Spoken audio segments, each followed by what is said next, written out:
A4M is a 501c3 non-for-profit organization. Funding for this documentary was provided by BodyLogic MD, Metagenics, OnDemet, RLC Labs, SpectraCell, and University Compounding Pharmacy.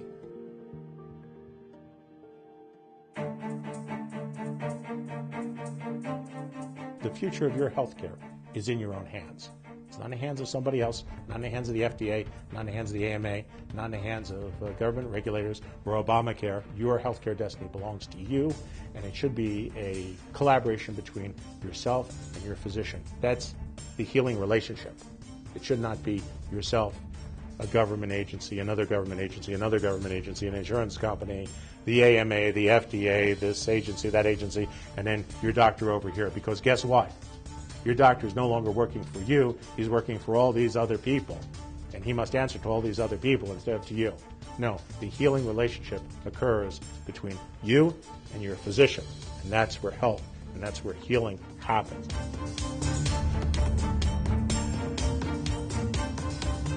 You know, in the past, most doctors, I'd say 90+%, 95% will want their children to go into medicine. Today, 95% don't want their kids to go into medicine. It's a complete reversal because they're really fed up with the medical system, with every aspect of it, because they can't be doctors anymore. They're paper pushers, they're healthcare providers.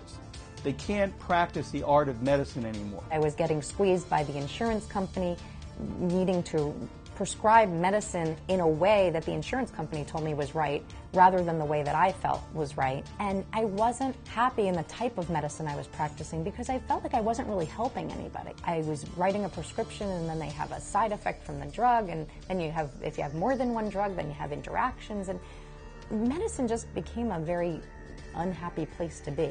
The medicine that you have to practice in primary care medicine, at least, is so fast-paced that it's just like, okay, this disease, this drug, this disease, this drug, okay, Prozac, you got depression, you know, and you have your 5 favorites for each condition, you know, hypertension, lisinopril, hydrochlorothiazide, and then you got to document, you got to do all your coding for insurance, and then you got to move on to the next patient. And I have a lot of trouble with that time pressure.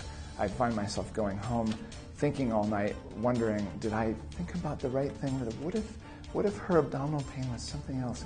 And then, did I miss something? Year after year, I'd find myself talking with my patients about the same thing. You know, we got to lose weight, we got to control the blood sugar, we got to do this, we got to do that.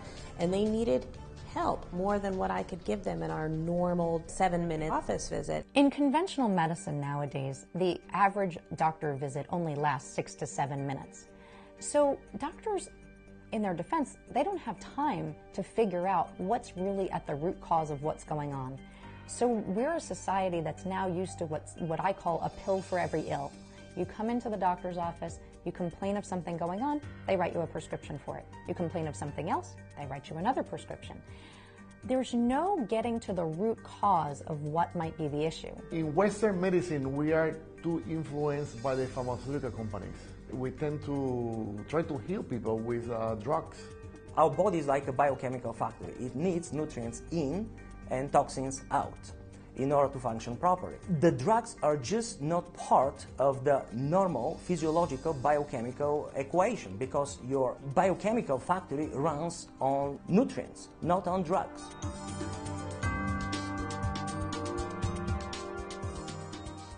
When I was in medical school, it was amazing. Our entire basis for nutrition was one part of one lecture in biochemistry in the first 2 years of medical school. That was it for nutrition, done.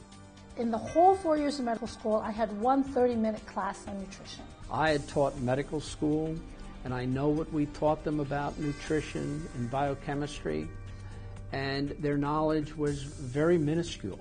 I was your classic traditionally trained medical doctor. I came out of Vanderbilt Medical Center, did my training at UC San Francisco and UCSF, and I was trained that way. I had no idea about nutrition or nutritional biochemistry or supplements, and was taught that they really didn't do anything and you didn't have to worry about them, and they were witchcraft and quackery and so forth. And then my whole mindset changed when I started seeing some family members develop diseases I couldn't really manage, and went back and looked at other things that were related to, at that time, alternative medicine, non-traditional approaches. Many of the doctors who joined A4M or began to come to our conferences, they didn't even come for their patients. They came for their own health. They were in their 40s or 50s. They just didn't feel good. They didn't feel healthy. They were lethargic. They were sluggish. They were tired. They just felt sick. And that's why many of the doctors who came to our conference, and actually the original anti-aging patients were not women, they were men. Men worried about losing the hair on their heads and other parts of their body not being functional. And they'll pay anything. The launch of Viagra, is not for a fatal disease. It's for a non-fatal disease, and it was the largest launch in the history of the pharmaceutical industry. So there's certain things people will really get behind. And many of the doctors just did not feel healthy, so they started coming to the conference. They started trying some of these various nutritional supplements or lifestyle modification or the things that we do as a matter of course, and they started to feel better, and they say, wow, my patients are really like this. My patients will really benefit from this. I was introduced to the fellowship through a lecture that I had gone to. I had been practicing OB/GYN for maybe 15 years at that point. And actually, personally, I was feeling a little depressed and tired and frustrated. And although my health was generally good, I certainly didn't have the vigor and vitality that I was accustomed to having. And so in my search to understand why I wasn't feeling great, it opened up a new world of possibilities. I began to discover the importance of hormone balance, the importance of good nutrition, the importance of stress reduction, and all those variables in terms of the road back to optimal health. First thing I did was put myself in a program, put my wife in a program, talk to all my friends and relatives and whoever was interested. I started having them come in and get their blood levels and start putting them onto a program, and they started feeling a lot better. And so the different modules cover not only the hormonal effects of aging in terms of testosterone, estrogen, progesterone, which is what everybody talks about, but so many other aspects that involve the body, including pain and chronic fatigue, all those kind of things. And I was able to learn so much more about how to actually intervene and help not only my patients but also my friends and family members in this area. Preventive medicine is a whole new paradigm shift in medicine. This is not the way I was trained to do medicine in medical school. I've learned a whole new way of looking at the body. So when patients sit down with me, one of the most important things I do is I talk to them about what's going on in their lives, what the stressors are. I also talk a lot with my patients about lifestyle, including, of course, exercise. What are they eating now? And detail by detail, what are you eating in the morning? What's next? What's next? I want them to emphasize the fruits and vegetables, the lean proteins, the healthy fats. I teach them about sugars and the dangers of sugar. And I talk to them about stress management techniques. If they're stressed out, I might refer them to a counselor. I might talk to them about different stress management techniques that they can employ at home, or just different changes they may need to consider making in their lives. This is really different from everything that I was taught to do in medical school. There's a lot of scientific literature available today that links emotional stress to inflammation. So when we look at our patient, yes, we can look at the physiology and at the anatomy and how it has changed and the pathology and understand the chemical processes, but I think it would behoove us if we would look at the patient in a more comprehensive picture. Don't only zone in, but zoom out. We've got to zoom out and see a bigger perspective of what drives our patient, and let the patient talk and tap into the emotional side. What stressful life situations has the patient been through to arrive today at a diagnosis of fibromyalgia? It is my firm belief that it is the emotions, unresolved emotional trauma and shock, that cause the physiology to change. The difference between an anti-aging physician who goes through our training programs is he's not just a doctor, he's actually a lifestyle coach. This doctor is interested in every phase of your life, so it's necessary for the physician to spend more time with the patient. Our doctors need to know and want to know what's really going on with this patient. Listening is important. The average doctor's visit is 5 minutes. So the first thing I do is give them 30 minutes to an hour so I can really understand why they're there, how they are feeling, what their environment is like, what their stress situation is like, their diet, really look at them completely. and it just takes time to do that. And that's why when you go see an anti-aging physician, you're going to spend a lot more time in their office because they want to really find out what's going on with you and how to fix it, not Band-Aid it, not give you a drug just to mask the pain you have. So now you don't on one drug or two drugs, you're on 6 or 10 or 12 drugs. And when you go to an anti-aging physician, generally what they're trying to do is wean you off of those drugs and get you into a more healthy lifestyle so that you're not taking 2 or 3 blood pressure medications and you don't need sleepers to go to sleep at night and uppers to get up in the morning. We're trying to change the way you function in a healthier fashion. Your body can heal itself if you allow that to happen. Today we spend more money on chronic illness than we do acute illness. And I think that's where we have to find solutions. We have a hypothyroidism issue, and it is an epidemic in North America. One of the reasons is our exposure to the halide group, which is chlorine, bromine, and fluoride. Swimming pools, in the showers, they brush their teeth with fluoride, they get in the hot tubs with bromine, and we're doing it as children and adults. And it is a known fact, when one has a continuous exposure to the halide group, again, chlorine, bromine, and fluoride, their thyroid will not convert properly at a cellular level. It actually changes the DNA, and it stops your conversion in the mitochondria. That's a problem. So it begins to affect children. It begins to affect the adult, and it does cause a person to be obese. It does cause them to get to a place where they can't lose weight. Doesn't matter what they do. And until they deal with the fundamental problem of their hypothyroidism, weight will always be an issue. Definitely, chronic disease is on the rise more than ever. We have skyrocketing rates of obesity, of inflammatory conditions, and so many of these things are really interrelated if you think about it. So you've got obesity, and something like 66% of the population is overweight and obese together. And if you look at obesity and kind of the overlapping conditions, you look at things like type 2 diabetes or cardiovascular disease and metabolic types of diseases. So I think that this whole chronic disease tide that we're seeing, it's really a tsunami, and we really have to reverse this. We live in a very toxic environment. We're surrounded by toxins in the air and the water and genetically modified foods, and they're just everywhere. And we've kind of lost the way, because now if you have an ache or pain or you need something, take a pill. Any kind of change, can't sleep, can't get up, take a pill. We've become a take-a-pill society. People have stopped looking at exercise first, natural way first. Where in the Far East, this has been their culture for 2,000 years. And that's why they embrace anti-aging medicine so strongly, because they understand there are natural ways and healthy ways in order to change the body for the better, whether it be natural foods or natural plants or herbs.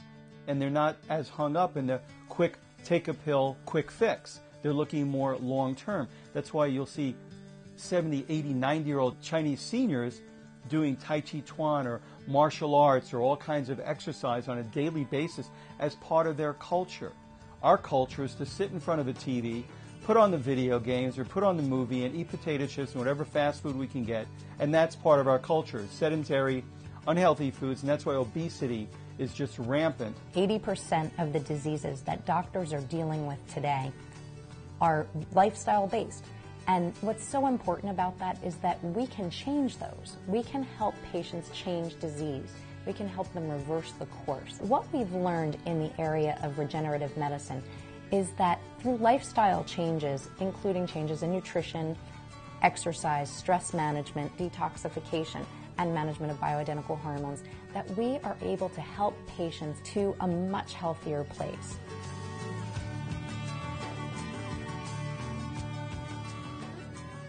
As an anti-aging physician, do tests that I didn't do when I was just doing traditional medicine, and it gives me a lot more insight into what's going on inside the body and the body's metabolism than I got from the standard tests that I used to do. With an anti-aging physician, it is not uncommon for that doctor to draw blood and to do over 100 metabolic tests on the individual. So again, he'd get a full matrix, a full integrated vision of what is happening with each organ system, with each metabolic system, with each enzyme system, with each interaction. Your inflammation around your heart, or your cardio-CRP. That's a number that most physicians don't even look at. That's crucial. We need to know what our inflammation status is, and especially the inflammation around the heart, because that's a big determinant of heart disease. Some of the stool testing that we have available to look at parasites and yeast and different pathogenic bacteria, extremely sensitive and so far ahead of the common labs, Quest, LabCorp, and that sort of thing that often come up negative when you know there's a problem, you just can't find it. Making that diagnosis is so important. There are labs that look at the Krebs cycle, which in biochemistry, and it's very, very important, that's the production of energy. So if someone has fatigue, for instance, it could very well be that their whole energy production system is not working. And that's cellular energy as well. So healing and immunity and all of these things require energy. We actually test the Krebs cycle. We test for hormone levels. We can test for toxicities. And your ability to detox, that's a big one. You know, we're all exposed to lots of toxins in everyday life, but what's your ability to detox? And do we need to feed that detoxifying system to get you to where you can process everyday exposure to toxins? I think that when you practice integrative and functional medicine, you look at everything differently. An allergist is going to look at a test for one reason, and I'm going to take an allergy test and say, if you're allergic to these things and you keep exposing your body to it, you're aging those cells. It's toxic to those cells, whereas an allergist is going to give you a medication to stop the allergy. I'm going to say, this is what I think the allergy is actually doing. I actually think it's related to your headaches. I actually think that what you're eating. So I just look at the same test in a completely different way and explain it in such a way that it might change a patient's behavior. I've had chronic pain, bone and joint muscle pain for 20 years. 24/7, I was not sleeping well. And that was the biggest thing, is I couldn't take the pain anymore. So I found Body Logic, made an appointment, I ran some tests. My body was so racked with inflammation, every test that he ran, it all came back the highest inflammation on every test. That was throughout my body. And he told me I need to go gluten-free. Within a week, I knew there was a difference. And right now, about a year later, I'm 90% pain-free. I've lost 35 pounds. Healthier than I've ever been in my life. It's just been a huge life change. That's why they all went to medicine. All the doctors I know, at least, have gone to medicine because they want to help people. They want to be a healer. They want to make a difference. They want their treatment to be palpable and have a difference, a quality of life improvement for the patient. And at A4M, we give the doctors these tools, and they keep coming back and back and back and back again for more and more and more, and they migrate their practice more and more from the old school diseased palliative model to the new school of anti-aging medicine, which is the early detection, prevention, treatment, and reversal of aging-related disorders. University Compounding Pharmacy took the lead about 15 years ago in working with the American Academy of Anti-Aging Medicine to teach doctors about bioidentical hormones. We have trained over 20,000 physicians on hormone replacement in conjunction with the American Academy of Anti-Aging Medicine. And we believe this has had an effect on over 2 million people in the United States alone, plus a demand worldwide, because we get physicians coming from all over the world to come for these educational seminars. I think the most important thing for a doctor who may not be engaged in integrative care or functional medicine or regenerative medicine, anti-aging medicine, it's to understand that your patients are already there. They want prevention programs. They want to be empowered to manage their health. The consumer has already spoken. And if you're going to be their trusted source of information, if you're going to be that person, you have to be open to understanding where your patient has already stepped into the world they're living in, and really partner with them to empower them to live a healthier life and help their families live healthier lives. Both physicians and patients are beginning to realize that just treating a symptom or even masking a symptom, primarily with pharmaceutical drugs, is expensive. It's not effective. We all know that diseases cost a lot of money. So there really has been a shift toward wellness and prevention. And so patients are really becoming empowered to take control of their own health care. They're getting information off the internet and other sources. They're asking their doctor more questions than they used to. They don't want to just go in and have a standard blood workup and the doctor prescribes a hypertension medicine or a statin and says go home. They want to talk about their whole health, their lifestyle, things they can do to improve and maintain their health. Aging is part of that. This is the model of the future. It is absolutely correct. And if you don't understand it, you're going to get left in a wave of obsolete medicine. Aging is a process of biochemistry. It is not a process of candles on your birthday cake. We're moving towards a time, thanks to modern technology, modern understandings of the human genome, modern understandings of biochemistry and endocrinology, that we can actually control those internal circuits within the cells of our body, and we can adjust metabolism to maintain it at youthful levels. And if it's at youthful levels, you'll perform at youthful levels, and that's our goal. Our model of medicine is outdated. We look at a pill for an ill, we look at organs as silos. You go to a cardiologist for your heart or a gastroenterologist for your gut, but really the cardiologist and gastroenterologist need to be speaking to each other. And we need that type of translational medicine to happen. That's really what functional medicine is about. That's what A4M is about. That's what integrative medicine is about. It's trying to build the bridges rather than to create walls and silos. And I feel like we need to do that. We need to do that as a whole medical system so that, again, that we become health care rather than disease care, that we can help people into vitality and wellness on that trajectory rather than just moving them out of disease. We're an inclusive society. We have physicians from every specialty. We don't have a prejudice towards doctors in different fields. We embrace the physicians. So you'll have an orthopedic surgeon sitting next to a neurosurgeon, sitting next to a chiropractor, sitting next to a brain surgeon, next to a hormone replacement, next to an endocrinologist and a general practitioner, all in the same row. And that's what makes it so exciting, because now they're all talking the same language. You would never see a bunch of surgeons together with general practitioners with a nephrologist and an orthopedic surgeon. You'd see them at an orthopedic conference and there'd be all orthopods, or an endocrinology conference and they're all endocrinologists. You wouldn't see this mix, but all of these doctors have the same mindset and the same thought process. How do we take the best of the best from every specialty for our patients for maximum health? And that's the difference. That's the core difference between us, because in essence, we're practicing the way everyone will practice medicine in the future. They don't know it yet, but they're gonna.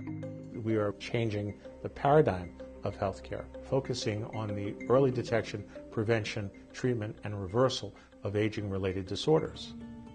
That's the way healthcare will be practiced. That's the way the doctor of the future will be practicing medicine. We can actually turn back the clock. By turning back the clock, I mean improving their function, improving their memory, improving their energy, improving how much fat they have in their body, how much lean muscle mass, how much bone they have in their body. These things are all possible today. A few years ago, it was over $100,000 to sequence one individual's genome. Today it's about $4,000, and within a short period of time, it'll be under $1,000. We should be able to look at our genes and look at our lifestyle, look at specific biomarkers and say, well, if I change this, will that biomarker go in the right direction? Alpha hydroxybutyrate, for example, correlates with insulin resistance. And if we can look out before an individual has dysglycemia, then we can change their diet, put them on a weight loss program, improve their insulin sensitivity, and basically improve their long-term outcome. Every time I hear somebody say anti-aging medicine is impossible, you can't change the aging process. Well, let's take a 55-year-old. He's 30 pounds overweight. He's got high blood pressure. He's got high cholesterol. He's lethargic. His sexual function is shot. His bone mass is down. His muscle mass is down. This guy looks like he's ready to slide right into the grave. Now we take this guy, we get him on the right hormone replacement program, the right nutritional program, we get him exercise, doing weight training. His bone mass changes. He's lost 30 pounds. His lean muscle mass is much higher. His fat percentage is way down. His blood pressure is now dropped. His cholesterol has dropped. We have completely changed the physiology of this person. Have we anti-aged this person? Have we de-aged him? Absolutely we have. Have we changed his chronological age? Of course not. But have we changed his physiologic age? Absolutely. This is a different person now. And that's what anti-aging medicine is all about. We have a way of practicing medicine as it's never been practiced in the past. We have diagnostic tools where we can find the very earliest signs of cancer, heart disease, diabetes, Alzheimer's disease, neurodegenerative disease, arthritis, long before it ever presents clinically, and interrupting that process.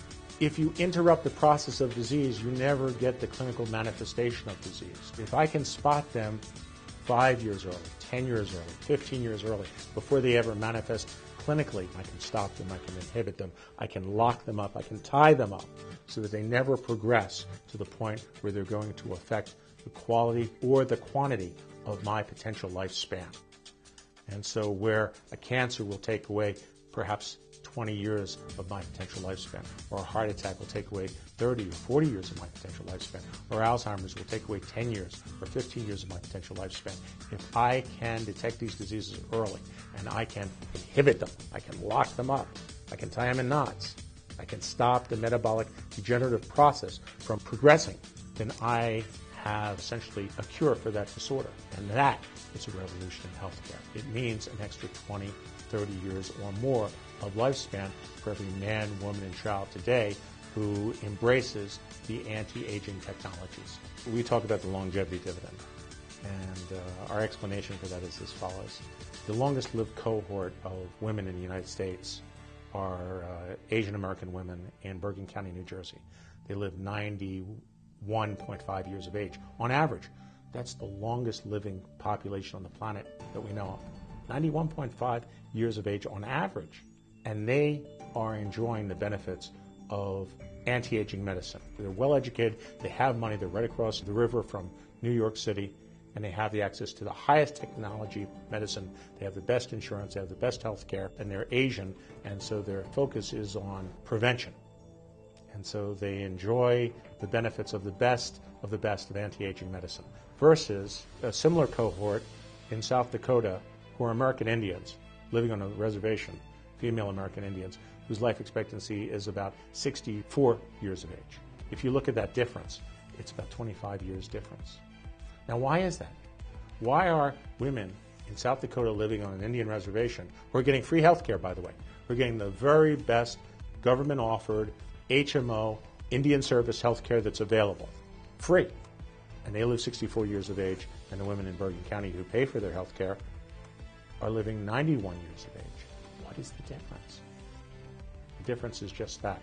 It's the anti-aging preventive medicine model of healthcare versus the government's model of HMO state-issued healthcare. That's a 25-year difference, and that's the longevity dividend as it stands today.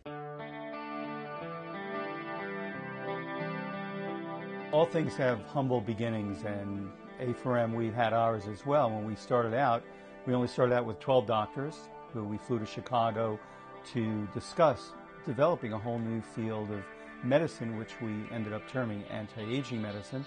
And our first conference was not really much to speak of. We had maybe 30 people, 2 booths, 10 guys giving lectures on just their particular interest. And, you know, it was all just a very tiny start. It was a brand new field, a brand new thought process, and you never really know where things are going to go. After our initial conference in Cancun, we moved it to the Alexis Park Resort. We went from 30 people or 25 people to 150 people. Then we went from 150 to over 300, and then to 500-600, then to 800, then to 1,000, 1,500. So starting from just a dozen guys or so and 1 or 2 booths to hundreds and hundreds of booths and thousands of people and tens of thousands of members from over 120 countries, it's quite an exciting progression. I've seen American Academy of Anti-Aging Medicine really evolve from more of a exhibiting convention to a high level of education. When we got started in this in 1992, the healthcare establishment was focused primarily on disease-based medicine, on the treatment of acute disease, and really not much in the way of intervention for chronic degenerative disease. That was quote-unquote gerontology. You know, just make people feel okay and give them a pill, you know, put a Band-Aid over it. Just give them some palliative care, because that's all they did have. We had a number of parties who were very interested in seeing that we did not survive, that we did not grow as an organization, that this field did not change the way people were looking at medicine, because they liked it the old way. And the old way meant you're old, you're sick, stay that way, and we'll keep pumping you up with whatever medications are the ones that are the most profitable. For the first time in history, we would say that aging is not inevitable. For the first time in history, we would say that aging is a treatable condition. We are the first scientific medical society to proclaim aging is not inevitable. And it pissed off, in a big way, the powers that be in establishment medicine. Realize that gerontology controls well over $1 trillion in healthcare funding, from nursing homes to Medicare to drug therapies to medical education, et cetera, et cetera. I mean, it's a big, big, big industry. And we came along and started kicking the tires and shaking the fenders and said, hey, wait a second, this old rust bucket of an automobile needs a redo. And the amazing thing is that we succeeded. That's the amazing thing. After 20 years and all the abuse that came from it, it turns out that the government spent over $1 million, and by some reports, many millions of dollars, to debunk anti-aging medicine and to cast anti-aging physicians in a very, very dim light. And they actually won an award for a commercial that was done specifically trying to insinuate that anti-aging was nothing more than snake oil and was nothing more than fortune tellers and Madame Eterna reading a big crystal ball, trying to foretell the future, and that you shouldn't pay any attention to those guys over there, those anti-aging doctors. What do they know? We're the old line gerontologists. We got our bow ties and our suspenders, and we've got all of our grants and our research budgets that are all focused around grow old and die. There's nothing else that can be done. We'll make you a little bit more comfortable in the process. That was the gerontological vision of aging. But 20 years hence, technology has advanced. 20 years hence, the anti-aging revolution has advanced. And now the paradigm is different. Now the paradigm is moving in our direction towards preventive-based medicine. And that's been the success of the American Academy of Anti-Aging Medicine.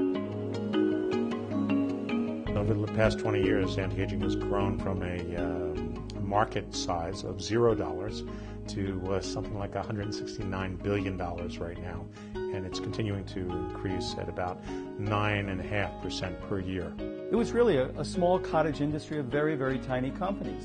And these have now grown into multinational concerns, whether it be in the areas of compounding, nutrition, diagnostics, laboratory testing.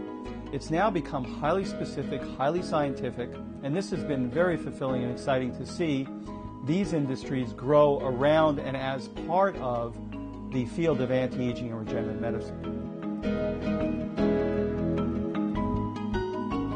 The University Compounding Pharmacy took the lead about 15 years ago in working with the American Academy of Anti-Aging Medicine to teach doctors about bioidentical hormones. This is not a subject that's taught in medical school. Bioidentical hormone replacement requires additional education for a physician and taking fellowships, taking educational seminars so they can learn this stuff, because you can't open up a PDR and just learn and find out about these drugs. As the drug companies got into the market, they were looking for things that were patentable, because patentable gives them protection of 15 years or so. So the only way you can do that is to modify the structure of the chemical. Because anything that occurs in nature, like an estrogen or a thyroid, cannot be patentable because it exists in nature. The body makes it normally. So by putting a different molecule, attaching it to the natural thing, they can get a synthetic drug, but the body is not used to it. It doesn't fit the lock and key mechanism. So it will get some effect of the hormone, but there's also the potential for side effects. And that's the concern, as opposed to a compounded drug where it's made especially for you and no one else. Using bioidentical hormones that are based on your symptoms and your lab tests to get the right strength of the hormone. It's a multifaceted way of prescribing. It's just not take one pill and hope that everything works. Our goal is to assist the physician in finding the right medication for the patient in the right strength and finding a good source of chemical for that patient. Just because you buy a chemical and it has this name on there doesn't mean that it has the same quality as another brand. Almost all chemicals come from overseas, either India or China. Some of the companies are monitored by the FDA, most aren't. So you have to trust the pharmacist. We spend a lot of money on technology. We spend a lot of money on testing. The Board of Pharmacy in California uses us as a model for the way they want compounding pharmacies to build their pharmacy and how to operate them. We are respected by the physicians. They know, they trust us, and it's a big part of our business, is assuring that what the patient is getting is exactly the right drug and in the right strength. SpectraCell is a CLIA-certified specialty clinical laboratory. We're looking for deficiencies in micro quantities of nutrients, vitamins, minerals, amino acids, antioxidants. And what's unique about what we do is that we're able to measure the function of those nutrients at the white cell level. This is not to say that a static measurement in blood is inaccurate, but if you simply look at nutrients in blood, you're not really determining whether they're functioning in the patient's immune system. So by determining those deficiencies of vitamins and minerals at the white cell level, we're giving the physician much more clinical information, a real window into how his patient's biochemical and physiological processes are working. And we know that through targeted repletion, that is correcting the deficiencies that we determine, that we can improve cell performance, improve health, improve healthy aging, and relate them specifically to more positive outcomes for the patient. The telomere is like the cap on the end of a shoelace, and it's a cap on a chromosome, and in essence that cap prevents fraying or dissolution. So as that cap deteriorates and gets shorter over time, it means cellular deterioration at a faster rate. So it actually is a very accurate predictor, not necessarily pinpointing this person has a life expectancy of 27.2 years, but pinpointing whether a 60-year-old has cellular function of a 40-year-old or an 80-year-old. We were the first laboratory to introduce this testing in the United States commercially. It had always been a research tool, but now it is generally reimbursed through insurance, and many patients are having the test done to determine how healthily they're aging.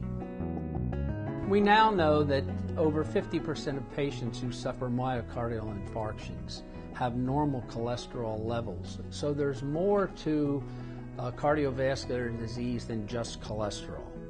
Our lipoprotein testing determines the size and the quantity of the various lipoproteins, and we now know that the size of these particles determines the risk level that are associated with their presence. These lipoprotein particles, like tiny balls floating through the bloodstream, those are the delivery agents for cholesterol. And so if you have a lot of little lipoprotein particles, they are doing a better job, unfortunately, of delivering cholesterol through the arteries. And so that's why it's an independent test, because regardless of your cholesterol score, your score might be normal.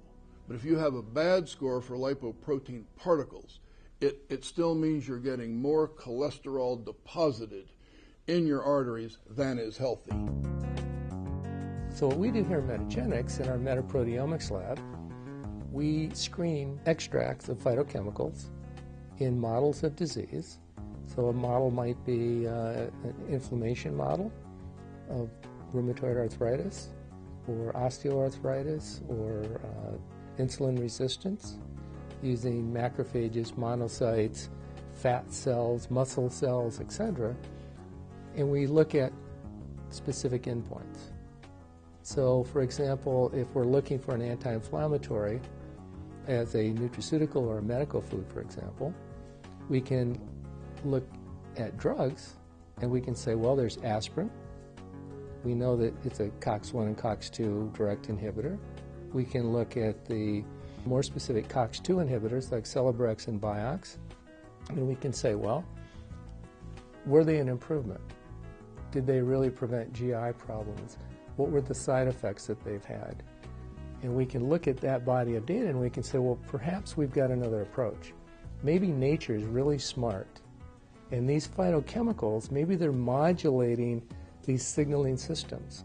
So identifying anti-inflammatories, anti-diabetic compounds, insulin sensitizers from natural plants, it's been our premise that these will be safer compounds. They may not have the extraordinarily potent IC50s of certain drugs, but on the other hand, the safety profile should be dramatically better. So we have about 350 different products, and that's just domestic United States and in the Americas. And the way that we see those products is to categorize into what we call chronic illness areas, CIAs, so another meaning for CIA.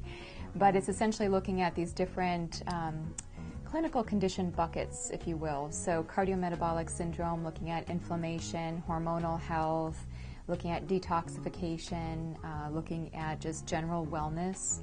So for our practitioners and our customers, what's helpful is just to see how these products can fit into certain protocols for clinical conditions that are associated with those chronic illness areas.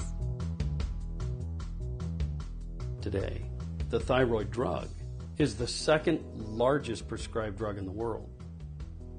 Unfortunately, that's synthetic T4, not a bioidentical hormone, and as such is viewed by the body as a foreigner. And it's not giving those who aren't converting the T4 to a T3 at a cellular level the T3 they need. So naturally desiccated thyroid, being bioidentical as it is a much better medical protocol than what is being used today worldwide. We've been around since 1934, and we're the longest naturally desiccated thyroid company in the marketplace and in America. Our company has over 7,000 doctors that are clients. We sell to wholesalers, pharmacies all over the country in different parts of the world. We believe that the utilization of naturally desiccated thyroid is a much better medical protocol to be using for anybody that has hypothyroidism or even Hashimoto's. There was a study done in the late 90s by the Hertog family out of Belgium. They were actually commissioned by one of the large pharmaceutical companies to show that Synthroid was much superior to naturally desiccated thyroid. In this study, over several years, what the Hertogs discovered, and there are 4 generations of endocrinologists, they discovered that naturally desiccated thyroid, hands down, beat synthetic thyroid in every single category. Well, the study was poo-pooed, obviously, and put down and never published, but the Hertogs have it, and we've been fortunate enough to get it. We use the charts to show doctors, hey, here it is. Read it for yourself. To be honest with you, most don't. But for those that do, in every case, they've always come back and said, I didn't know. I had no idea that this information was here. I was told in college this was the issue. But now I can see it's quite obvious that naturally desiccated thyroid is a much better treatment protocol than synthetic T4, and it is. Energy medicine is nothing new. It has been around for thousands of years, and in different cultures. You have Ayurvedic medicine, you have traditional Chinese medicine, and you look at homeopathy that Hahnemann invented in Germany over 150 years ago. That's homeopathic remedies that are a form of energy again. But energy medicine is something that every physician and scientist in a clinical environment uses today on a daily basis. They may not call it energy medicine, but can you imagine a hospital today without an EKG, EEG, an ultrasound, or an MRI device? Well, that's all measuring the energy, the electrical output of the brain, of the heart, or with an MRI and taking a picture of an obstruction and using pulsating electromagnetic fields. Acupuncture, if you take that for example, is a form of energy medicine and has been around for thousands of years. And acupuncture uses a grid, the grid of the meridians, and the meridians are energy pathways. And when a trained traditional Chinese medicine doctor, for example, would look at their patient and there would be neck pain, they would know where to place an acupuncture needle in either a meridian point or in an acupuncture point to redistribute energy and to redistribute the flow of fluid. Now, when we take of a more modern approach, which is the on-the-med system, on-the-med takes the body off the grid. We do not need meridians and acupuncture points to stimulate the body to relieve tension, to relieve inflammation, and to relieve pain. And what on-the-med does is we are sending vector-driven focused fields, pulsating fields, into the patient's body while feeling the patient's radial pulse, so stimulating the system, and then we are receiving the feedback.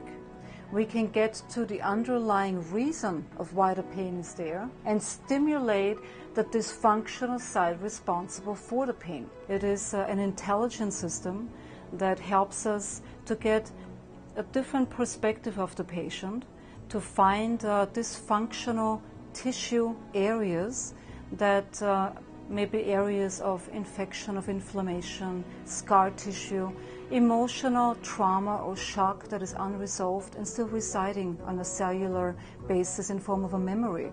It all boils down to an area in the body that is inflamed, that while we know the white blood cell count is up, we don't know where the inflammation is sitting, and the on-the-med reveals that information with the help of the patient. On-the-med can be the centerpiece of a medical practice, or it can be an adjunct. We're stimulating immune functions, we're stimulating lymphatic flow, we're helping the body to detoxify, is essential for nutrients and bioidentical hormones and pharmaceuticals, etc., to actually get to the cell and be assimilated in the way that we wish. So we can accelerate the healing process of a patient when adding on-the-med to existing treatment modalities.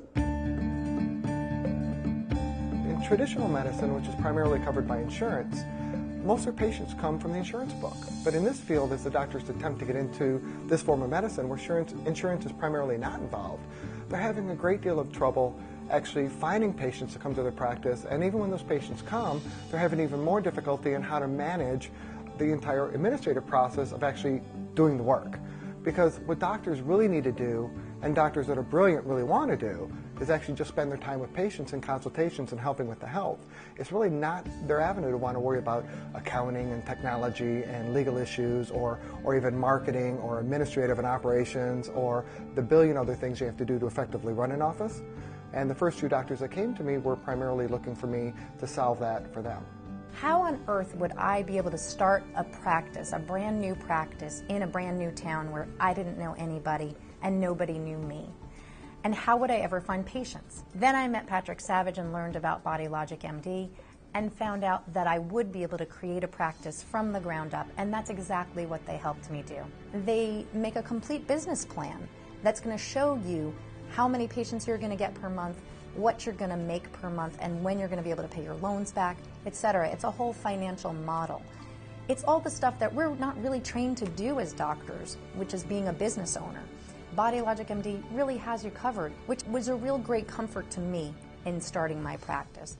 Also, one of the great things about practicing with Body Logic is the access to a network of doctors who are all doing the same thing. Anytime I have a question on a tough patient, I'll be emailing the other doctors in the network, and they email back, and we have a constant exchange. I call it a brain trust, if you will, of the most highly trained physicians doing preventive medicine. There's about 50 of us right now. The network is still growing, and it's an incredible resource for me every single day. One of the things that really drew me to Body Logic MD was not having to do all of the marketing, not having to do all of the business aspects of that, where I could really focus on my education and patient care. And then an extension of that was this network of physicians that have a vast amount of knowledge and experience between them that I can access at any time. I'm often asked, which doctors move into this field of medicine? And the answer is all of them. all of the ones that are passionate and brilliant and really want a career where they're working with patients on health. But they come from every specialty. It's really not any one. I mean, they ask me, is it OBGYNs that are moving in here, or endocrinologists, or is it emergency room, or family practice, internal medicine, pain medicine? And the answer is yes, it's all of them. One of the other differences between these practices and traditional medicine is a physician that's very successful in this field may have up to 400, maybe 500 patients at any one time that's actively seeing them. They don't have the thousands and thousands and thousands of charts that they may see the patient once every 4 years when they remember to have their annual physical. A4M represents a new way of looking at health and illness, whether it's within stem cell research or the ways in which new hormones can be applied for various conditions or disease states. And it's a very exciting place to be in that regard, having been in an academic institution for a long time where, while progress is made in very small increments, A4M represents a space where people can take leaps forward in the way that they look at health and illness. There are very few institutions or organizations that allow for that kind of out-of-the-box thinking in a sense. A4M has been an agent of change. It has really moved society in many different ways, and it's done that by educating physicians. That's really what we do. We're a physician organization. We're a nonprofit. We're a public charity. We are there primarily to present and to identify new technologies and offer this information to physicians to educate them to practice better healthcare, to practice healthcare that's focused on finding the cure, that's focused not on palliative care, not just take a pill and maybe feel better, but actually let's get to the root. A4M has created really the first dynamic educational program internationally that we've ever had to teach people metabolic medicine and integrative medicine, where we really look at non-prescription, non-pharmacologic therapies, which are really the new paradigm, I think, in healthcare. At the A4M, we have a whole array of training programs and fellowship programs in everything from aesthetic and cosmetic medicine, stem cell therapeutics, sports medicine, anti-aging, regenerative medicine, functional medicine, nutritional medicine, lifestyle modification. Just across the whole breadth, there are so many areas, and we're always adding more and more types of programs to really zero in and give the physicians the tools they need so they can really change their patient's life. Not just give a med, but what can you do to truly change the patient's life and have the education and the knowledge base so that you can affect that change. We're building a better physician. We're building a better healthcare practitioner who understands that medicine doesn't stop with the treatment of acute disease. That medicine doesn't stop until we've conquered the degenerative diseases we call human aging. Be part of the future. Be part of the anti-aging revolution.